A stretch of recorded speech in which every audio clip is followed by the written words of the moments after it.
Those kids love stickball. I love those kids.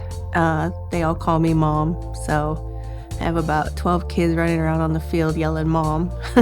I remember at a tournament in Arkansas, we were walking back and you hear all of us just start yelling Mom, trying to get her attention. This guy turned around and said to her, "Are those all your kids?" And I just absolutely love that. I love seeing them succeed. I love seeing them struggle. Not that I want to see them struggle, but that I have the opportunity to talk to them and remind them that it's not all gonna be success, but we're gonna learn from that. We're not playing just to win. We're playing it for the Creator, for our ancestors, to represent something. And every time we win a game, you know, we get excited, but you carry that win with pride.